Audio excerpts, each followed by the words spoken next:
Hey, I'm Bob. I've been blind since birth and I'm into scary stories. It's October 7th, and this is part 7 of my Tribute to Terror vlogish video series in which we're taking looks at scary books, scary movies, things that have put good fun scares into all of us over the years, and maybe still do. So, we're going to be talking about a little book series called Goosebumps today by author R.L. Stine. It's still popular even to this day. Remember to share, like, subscribe, hit the notification button. These things help the channel. So with that out of the way, let's get into it. I first heard about Goosebumps in 1992 when I moved to a little town called Ashdown, Arkansas. There was a kid named Tim, and he was reading a book called Monster Blood. He wanted to narrate a chapter to me, but it was the end of the day and time to go home. And some kid was running up to me and insisting that I take a look at his Destro or Cobra Commander, one of the big bads from G.I. Joe. So Goosebumps got put on the back burner for about a year thanks to G.I. Joe reruns on USA Cartoon Express.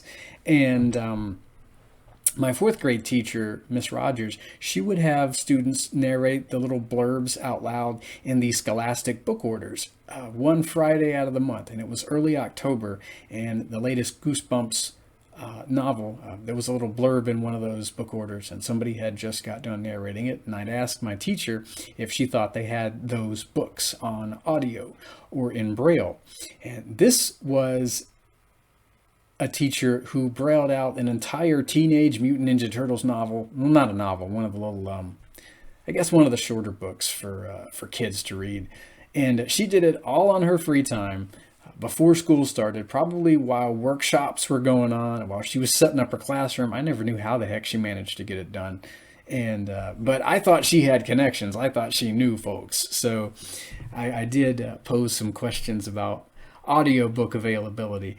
And I think I did write Scholastic to inquire, but I wonder if that letter got lost in the mail. Remember, for those of you who were born in the late 90s and early to mid 2000s, the early 90s were the days of pretty much nothing but snail mail. And sometimes things would get lost in the mail, so I never got an answer.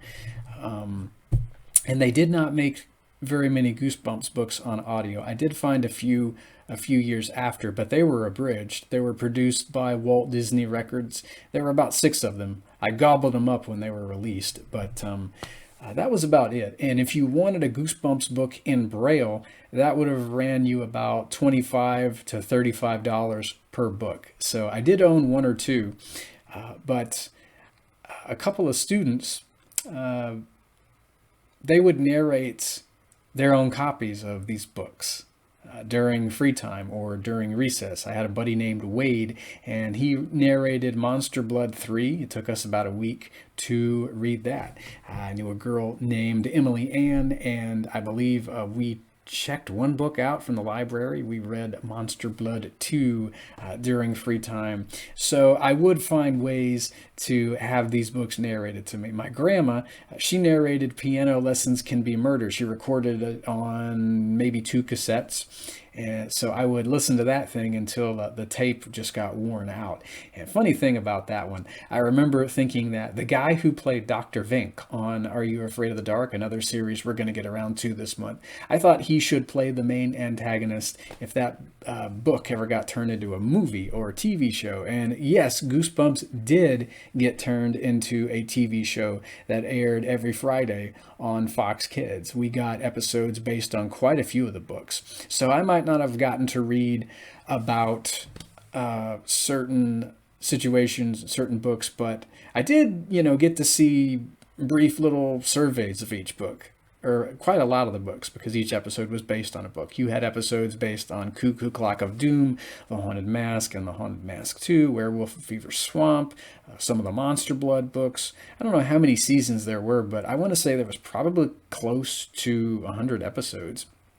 And when Piano Lessons Can Be Murder did get turned into a TV episode, I think the guy who did play Dr. Vink played Dr. Shriek. I think that was his name in that particular episode. So my jaw practically hit the floor when I heard the guy start talking, because I knew that voice from Are You Afraid of the Dark? And he is not a nutbag. So Goosebumps is right behind Harry Potter when it comes to popularity. I want to say J.K. Rowling has outsold R.L. Stein's books, but Stein, man, he is right behind J.K. I think this Goosebumps book series, they're still going strong today. I don't read them because I don't think they give me a good scare, but I want to say there have been other series put out after the first 62 books had done amazingly well in the 90s. There's a Horrorland series that's been produced for audio. And there is, I think, a series based on that dummy from Night of the Living Dummy 1, 2, and 3. What's his name? Slappy, I think. And those are on audio too. So it's pretty cool that kids today who might have dyslexia or be legally blind, if they can't get them in Braille, it's cool that they're able to read a few of them. And I think some of the classic ones are also available on Audible.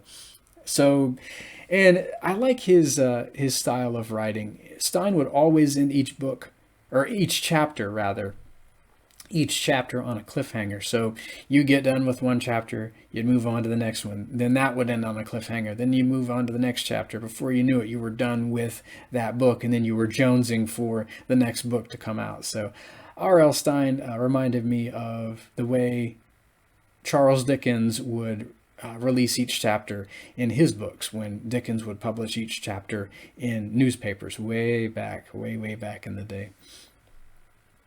So yeah, like I said, they're still going strong. You can get them on Kindle. If you're into digital downloads, you can probably get them in paperback. I know they're still selling them, and they're selling very well. They've made a couple of films based on the books. I haven't seen those. I don't know if I will or not. They're for younger audiences, but they're not too spooky at all. R.L. Stein has never done character deaths in his books, and he's always made them funny and scary, so they're not that spooky. But I'm sure to kids they probably might be a little, but there are no character deaths or anything like that. Pretty good plot twists at the end of quite a few of his books, especially Shocker on Shock Street. That one had a crazy ending I didn't see coming, no pun intended.